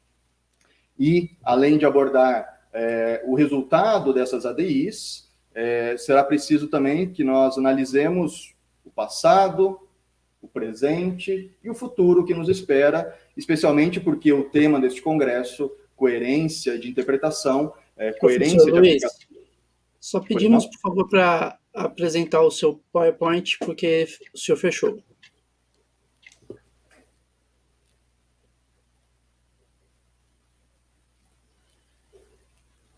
Ok. Eu vou seguir sem PowerPoint. Ok. O tema que, então, nos é dado, ele nos impõe que nós analisemos não somente o resultado dessas ADIs, mas também o que poderá vir em razão de uma série de questões que nós devemos fazer quando nós nos deparamos com a tributação de softwares. Em geral, a resposta à pergunta quais tributos devem incidir sobre operações com software depende de outras perguntas, como, por exemplo, qual tipo de software está em discussão, qual tipo de operação com aquele software está sendo realizada, qual a relação societária, inclusive, entre as partes que realizam essa operação. Trata-se de uma operação meramente doméstica, em território nacional, ou de importação ou exportação de software. E também, curiosamente, o momento histórico em que essa análise está sendo feita. Com o passar do tempo, não apenas o software poderá sofrer evolução, como também o próprio intérprete poderá ser outro. A ministra Carmen Lúcia nos disse na abertura do nosso congresso que um tribunal não deve alterar a sua jurisprudência meramente em razão da alteração da composição dos seus ministros, dos seus julgadores. Não é sempre assim que nós vimos acontecendo, né? Então, não somente a coisa pode sofrer evolução com o tempo, mas também o tribunal, cada pessoa pode evoluir, mas também a composição dos tribunais brasileiros tem demonstrado que a sua alteração pode ser significativa. Aqui, se vocês estivessem vendo o meu slide, vocês viriam uma linha do tempo, e eu me reporto a 1998. Não muito antes disso, eu tive meu primeiro computador, e para que eu acessasse a internet, eu me lembro que eu precisei comprar um CD-ROM, instalei um software que eu adquiri via um CD no meu computador, para que aí eu acessasse a internet. Em 1998, o Supremo também julgou o RE 1700 e o RE 176626, em que se estabeleceu aquela diferenciação de que o software de prateleira feito em massa, o Office, o pacote Office que você compra na livraria que vem no CD-ROM. Este meu CD-ROM que eu estaria adquirindo naquela época para acessar a internet.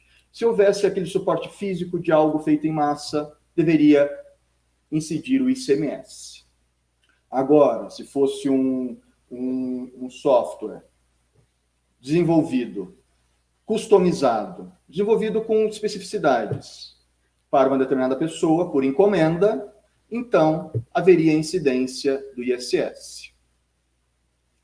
Em 1999, foi proposta, e aqui eu seguiria a minha linha do tempo, está bonita a minha linha do tempo, viu, pessoal? Depois eu disponibilizo os slides para vocês. A ADI 1945 do Mato Grosso. Em 1999 ela foi proposta.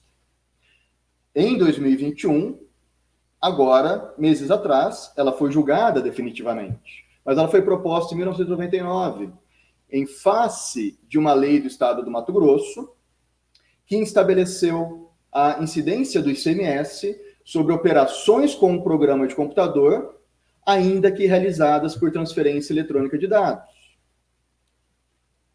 Em 99 ela foi proposta.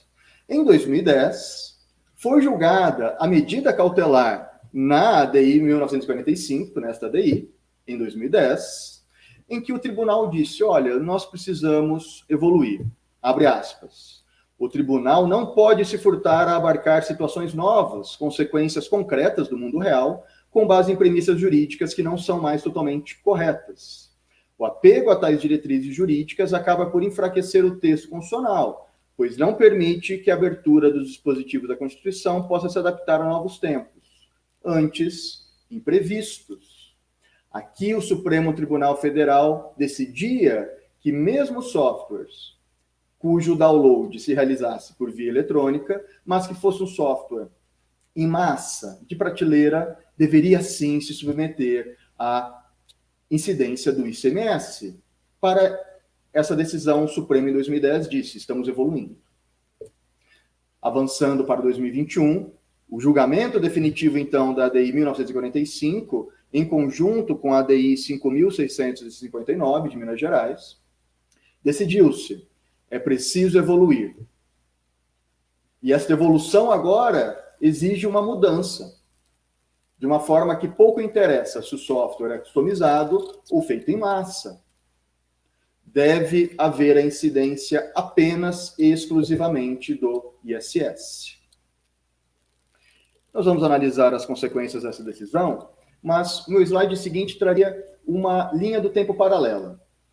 Porque sempre que há decisões com tal porte em um sistema, uma decisão da Suprema Corte daquele sistema, os operadores do direito, as pessoas que compõem a sociedade servida pelo Supremo Tribunal Federal, devem observar tal decisão e, a partir daí, pautar os seus atos.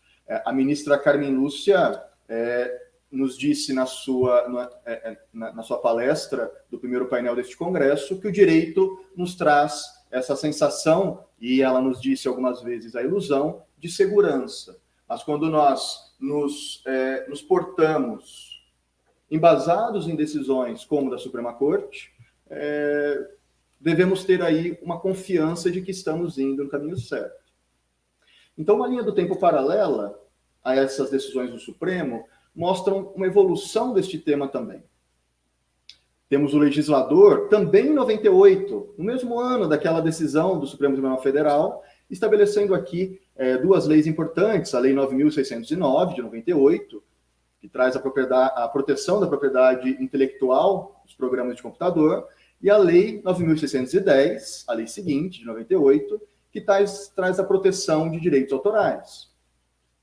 Pagamento por software, então, seriam royalties, conforme os termos dessa lei, salvo quando percebidos pelo autor ou criador, uma questão que envolve a diferenciação entre pessoas físicas e pessoas jurídicas.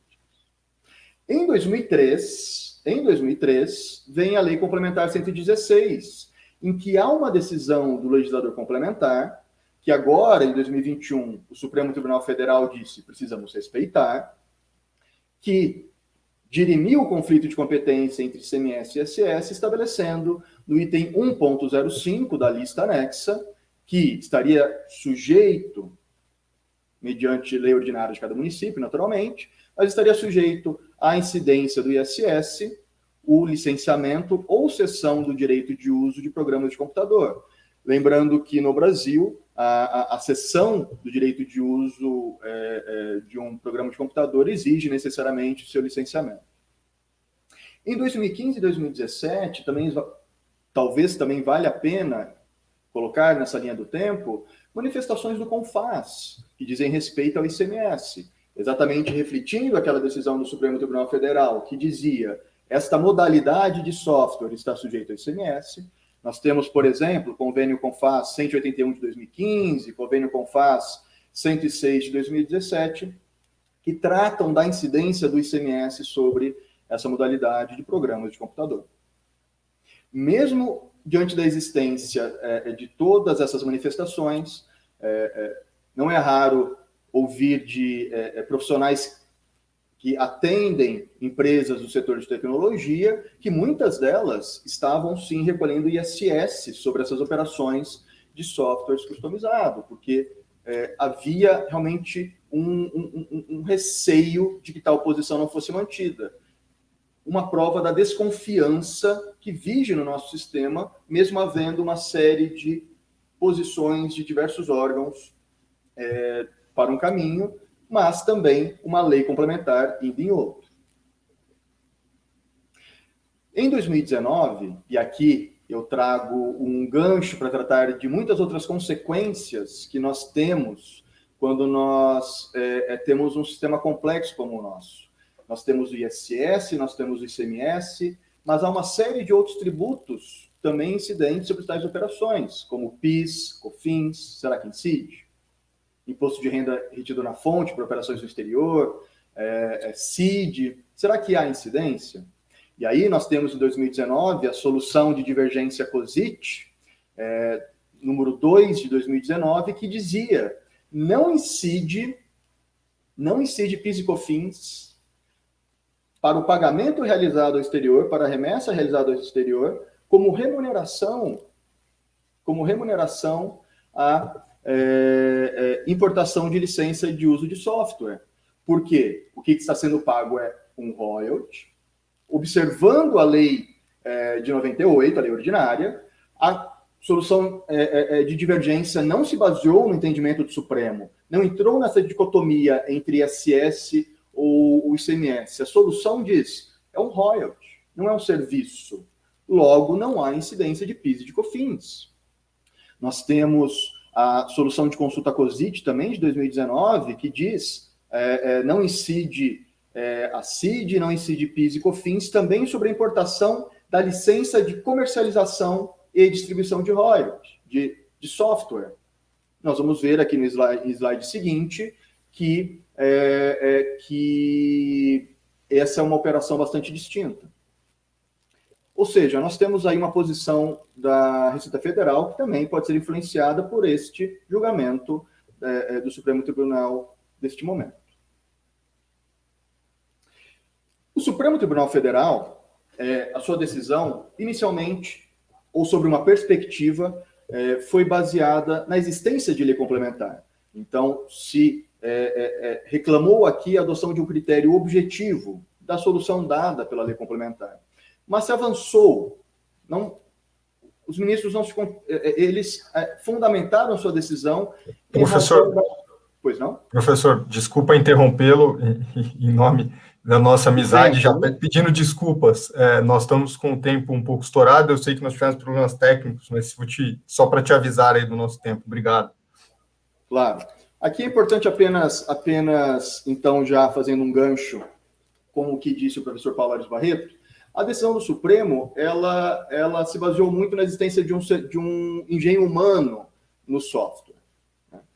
E na minha linha do tempo aqui, eu trazia a fotografia de uma cidadã da Arábia Saudita chamada Sofia, que é um robô dotado de inteligência artificial. Ela é uma cidadã, ela tem uma cidadania reconhecida. E eu fico me imaginando aqui um software desenvolvido por Sofia cuja contratação tenha sido realizada por uma empresa brasileira. Será que essa decisão do Supremo seria aplicável? Olha o que diz a decisão do Supremo. Associa-se a isso a noção de que software é produto do engenho humano, é criação intelectual, ou seja, é imprescindível a existência do esforço humano direcionado para a construção de um programa de computador, obrigação de fazer, não podendo isso ser desconsiderado quando se trata de qualquer tipo de software. É tão grande a quantidade de situações em que não há interação humana que a ONU ela acabou de propor há dias atrás a inserção do artigo 12b na sua Convenção Modelo para os tratados que buscam evitar a dupla tributação da renda, justamente para abranger situações que tratem de serviços automatizados, sem um mínimo de interação humana. Giacomo, eu traria aqui a modulação de efeitos da decisão do Supremo, eu traria aqui estressando situações de remessas ao exterior, que se é feito com licenciamento de software ou com distribuição de software. Em razão do tempo, vou inserir este tema em uma das mesas de debate do IBDT, para que nós possamos discutir, e aí eu projeto esses slides com tranquilidade, mas eu não posso, Giacomo, deixar de pedir mais um minuto, porque eu acho que existe uma questão em um congresso como esse que deve ser tratado ao se encerrar uma apresentação, que é justamente o núcleo que se tem discutido neste congresso. Desde a primeira apresentação até todas que nós temos assistido, nós temos estressado esse desejo de segurança jurídica, esse reclamo de segurança jurídica no nosso sistema. Nós ouvimos que talvez devêssemos nos contentar com alguma segurança jurídica possível. Nós ouvimos de alguns professores uma resignação ao consequencialismo jurídico, ao realismo jurídico, e eu devo confessar que eu aprendi que atualmente eu devo temer uma nova linha uma nova linha que talvez seja mais perigosa, inclusive, do que o consequencialismo ou o realismo jurídico, que é o conformismo doutrinário. Isso de que, mas fazer o quê? Aquele tribunal administrativo já decidiu dessa forma? Fazer o quê? Fazer o quê? Já tivemos um ministro que está pensando nesta forma. Fazer o quê? Me parece que não se deve defender, dar murros e pontos de faca, naturalmente, mas não se pode, a qualquer decisão incoerente ou mesmo equivocada, se abandonar o debate e se conformar com o erro. Pode parecer uma certa utopia, mas aqui trazendo no encerramento Fernando Birri, para que serve a utopia, afinal de contas? A utopia está lá no horizonte. Me aproximo 2 passos, ela se afasta 2 passos. Caminho 10 passos e o horizonte corre 10 passos. Mas então, para que serve a utopia? Para que eu caminhe. Para que serve a utopia? Serve para isso, para que eu jamais deixe de caminhar. Então, diante de decisões equivocadas, é que a doutrina deve continuar a questionar. E é claro, quando houver uma uniformidade, que essa segurança seja abraçada e que encontremos a coerência. Muito obrigado e, novamente, desculpa por extrapolar o tempo. Professor, muito obrigado. Como eu disse quando passei a palavra ao senhor, sabia que a tarefa era difícil, mas sabia da qualidade de quem iria cumpri-la. Foi ótimo e já curioso aí para ouvir sobre os slides que não conseguiram ser tratados nas mesas do IBDT. De pronto, eu passo a palavra para a doutora Thais, que vai tratar do IPI na revenda de produtos importados, nessa análise de coerência decisória. Doutora Thais, um prazer ouvi-la, seja bem-vinda. Bom dia a todos. Primeiramente, claro, gostaria de agradecer pela oportunidade de estar aqui falando com vocês hoje. Eu nem vou falar muito, porque é capaz até de eu ficar emocionada, porque é realmente uma grande honra participar de um evento desse porte, promovido pelo IBDT, que é uma instituição tão preciosa aí para os estudiosos do direito tributário.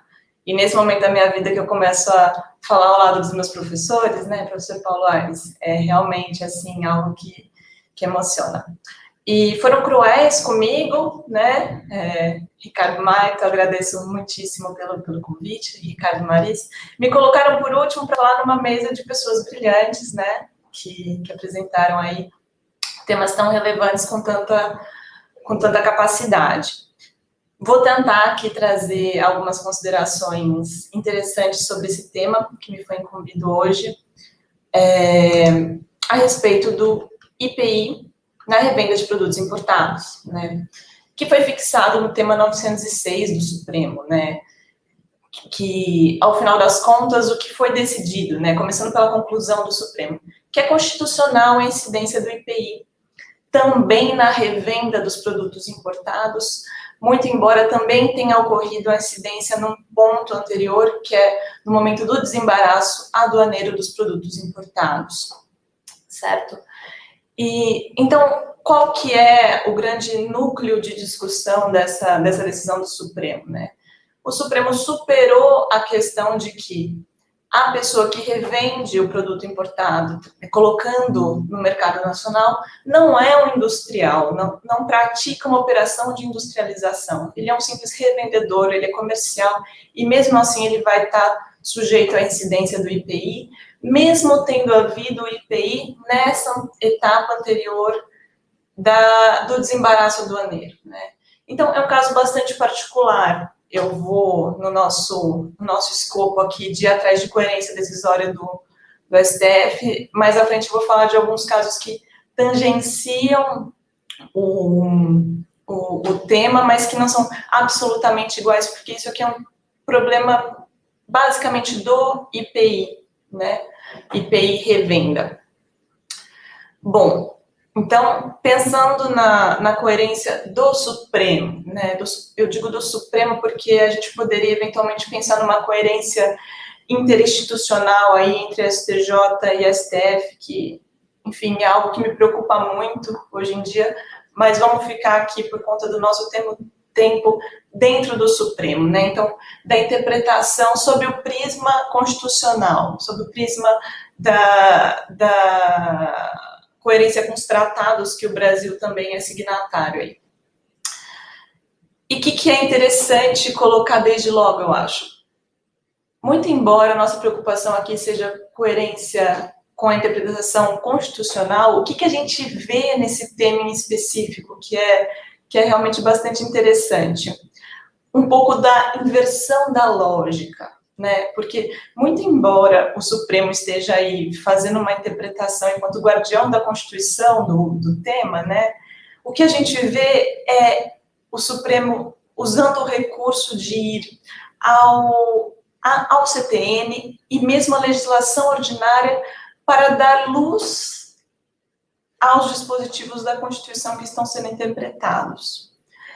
Eu não tenho coragem de falar que isso está correto, mas, sendo muito sincera, eu acho que isso tem uma razão de ser, especificamente no tema do IPI, né? O IPI, que é um imposto aí tão antigo na história do Brasil, ele é o sucessor, né, do imposto sobre consumo, que estava lá nas constituições pretéritas e passou a ser chamado de IPI depois da emenda constitucional número 18 de 65, em que sempre prevaleceu essa lógica, né, de que são momentos distintos, o do desembaraço aduaneiro e da posterior revenda, e que ambos devem levar a incidência do IPI, tanto que essa sempre foi, na verdade, a jurisprudência do STJ, salvo um breve ato que aconteceu entre 2014 e 2015, tá? Mas que seria compatível com a estrutura do IPI, essa incidência sucessiva, né? Eu não vou falar de dupla incidência, vou falar de incidência sucessiva nesses dois momentos. Primeiro no desembaraço aduaneiro e em seguida na revenda dos produtos importados, né? E por quê? Qual que é a lógica que está por trás disso? A lógica que está por trás disso é aquela encampada pelo CTN, né? Que por sua vez encampou a lógica dos RIPs, né? Dos regulamentos do IPI, que na verdade a gente tem 2 IPIs no Brasil, a gente não tem um IPI só. A gente tem um IPI sobre a importação e um IPI sobre a industrialização. E que para essas duas hipóteses vai poder existir uma equiparação trazida pela lei para fins de incidência. E é justamente isso o que o regulamento do IPI faz no artigo 4º. Ele equipara o importador ao industrial quando ele revende o produto importado. E isso não retira a competência anterior do IPI importação, que acontece no desembaraço aduaneiro, né? Então, assim, essa sempre foi a lógica estrutural da incidência do IPI nessa operação de comércio internacional, tá? Então, eu já vou pôr esse ponto aqui, porque eu acho que, na verdade, essa é a questão central. A gente está no início de uma operação de comércio internacional, a importação, tá? Dito isso, compatibilidade dessa estrutura com a Constituição, né? O que o Supremo precisou decidir? Precisou decidir 3 pontos, basicamente, assim, mais importantes, para tentar simplificar. Se essa situação ela representaria uma afronta à materialidade do IPI, e já adianto que a resposta foi que não, por quê? Porque a Constituição é muito singela, não à toa se traz toda essa luz, né, da legislação infraconstitucional para poder interpretar a Constituição, como eu estava dizendo. A Constituição fala que a União vai poder instituir imposto sobre produto industrializado. Enfim, ela não fala que tem que ser industrial, que tem que ser uma operação de importação propriamente dita. Ela fala produto industrializado. E nesse caso, produto industrializado não há outro limite constitucional além desse. Então, foi uma questão que foi superada aí pelo voto condutor, que foi do ministro Alexandre de Moraes, tá? Que acabou vencendo o voto do relator Marco Aurélio Greco. O segundo ponto que foi superado, que havia sido levantado pela recorrente, foi a questão da bitributação, que isso representaria, eventualmente, uma usurpação da competência dos estados para fins de cobrança do ICMS, porque se você está cobrando o IPI sobre uma simples revenda, isso seria uma operação de comercialização, e não uma operação de industrialização. mas casando com a história da materialidade, foi superado, também no sentido de que a Constituição brasileira autoriza essa sobreposição entre o ICMS e o IPI. E o terceiro ponto, que na verdade, na minha opinião, é a questão nodal, assim, que foi discutida no Supremo e que faz sentido com os precedentes que eu vou trazer mais à frente, é a questão dos princípios da isonomia, livre concorrência e não discriminação previstas no GATT, tá? Porque, de novo, é uma operação de comércio internacional. Então, a dúvida é, essa segunda incidência, essa incidência subsequente ao desembaraço aduaneiro, ela não feriria o princípio da isonomia no sentido de deixar o produto nacional em relação de uma competitividade diferente em relação ao produto que é internalizado na importação? E a resposta que foi dada pelo Supremo é que não, que justamente essa segunda incidência, ela serve para trazer isonomia, né, entre o produto importado e o produto nacional. Por quê? Porque a base do IPI na importação, no desembaraço aduaneiro, ela não comporta o quanto agregado pelo revendedor ao colocar o produto disponibilizado no mercado nacional. É só alcançando a margem de lucro nessa revenda, em que você realmente acaba de inserir o produto no mercado nacional, que haverá uma equalização entre o que se paga numa importação de um produto em relação a esse produto, como se tivesse nascido já em território nacional. Tá? Então, essa segunda incidência seria fundamental justamente para trazer isonomia entre os contribuintes, né? Que é o que se quer com o GATT, no princípio da não discriminação. E um ponto final que eu queria colocar sobre razões que foram fundamentais para o Supremo decidir da forma que ele decidiu é a questão da não cumulatividade, porque o que foi falado, e que é uma verdade, né? Que no momento de se calcular o IPI devido na revenda, né, o importador ele vai ter direito ao crédito do imposto que foi descontado no desembaraço aduaneiro. Então, em razão do princípio da não cumulatividade que vige no IPI, então não haverá uma sobretaxação da mesma materialidade. Então, o resultado final é que a conta fecha, né? Então, foi essa a decisão do Supremo. E o que a gente está procurando aqui? A gente está procurando coerência decisória. Então, eu separei 3 temas que tangenciam a esse, e que vou adiantar minha conclusão mais uma vez, que confirmam esse entendimento que está sendo adotado pelo Supremo, né, dessa necessidade de uma tributação que coloque em pé de igualdade o produto importado com o produto nacional. Tá? O primeiro precedente interessante é o RE 723651, que foi julgado em fevereiro de 2016, em que foi decidido que o IPI incide na importação de veículos por pessoas naturais, pessoas físicas. Então, o ponto central ali colocado pelo Supremo é neutro o fato de tratar-se de consumidor final. Tá? Em atenção a quê? Em atenção ao princípio do destino. E é aí que realmente eu consigo ver uma coerência do Supremo nesse entendimento que tá prevalecendo, né?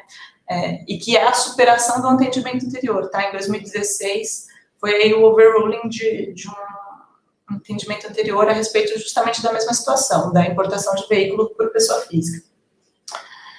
E, então, em razão do princípio do destino, que o que se quer? Se quer uma harmonização da legislação entre estados, afinal, haverá, a gente está com base aí numa operação de comércio internacional, para evitar a dupla tributação, de modo que o que se entende pelo princípio do destino é que tem que se dar preponderância para o local do consumo da mercadoria. Ou seja, eu vou usar o princípio do destino para sistematicamente exonerar as exportações e taxar as importações, para que seja possível, inclusive, fazer valer aí o princípio da isonomia, como foi colocado pelo Supremo. O segundo caso interessante é também sobre importação, mas importação sobre equipamentos médicos para clínicas de saúde e hospitais. Também nesse caso foi decidido que incide o IPI, né? E também foi um overruling de uma decisão anterior, que a base era o quê? A base era o pensamento do que foi superado, né? O IPI não é um tributo sobre comércio exterior. Portanto, eu não posso ter essa taxação na importação sem haver ali uma industrialização, sem haver ali um parque fabril propriamente dito, né? Então, mais uma vez foi superado esse entendimento pelo Supremo nesse RE 1089465. O último precedente que eu queria destacar para vocês é, na verdade, sobre a outra ponta da cadeia do comércio internacional, que é a exportação. Eu estou falando do RE 759244, que não é sobre IPI, certo? Ele é sobre contribuição previdenciária. Mas o que ficou decidido ali? Que as receitas derivadas das exportações são imunes, mesmo que efetuadas por trading. Mesmo nas exportações indiretas, deve prevalecer a imunidade. Ou seja, deu-se foco aqui também, não no contribuinte que exporta, mas sim no bem exportado, e que ele deve ser exportado com ampla imunidade. Ou seja, a lógica é rigorosamente a mesma do que está se pensando para fins de importação, de que pouco importa quem é o importador, o que importa é o bem importado, que é um bem industrializado, e tem que aí cumprir o princípio do destino, ou seja, ser taxado nas importações para que esteja em condições de concorrência com os produtos nacionais de forma isonômica, certo? Então, com isso, eu já sei que a minha fala está sendo encerrada, acabei de receber uma mensagem dizendo que foi encerrada, então consegui cumprir bem o meu tempo. E, para concluir, dizendo que realmente hoje não é o dia que eu vou falar de falta de harmonia nas decisões do Supremo a respeito de um tema, eu acho que com certeza existem pontos que podem levar a uma crítica da decisão, sim, não é que não é uma decisão que não é passível de críticas, mas, no meu ponto de vista, ela é apropriada, tá? E, além disso, é harmônica com esse novo pensar do Supremo aí que a gente vê desde 2016 sendo formado a respeito das operações de comércio internacional e da aplicação do princípio do destino.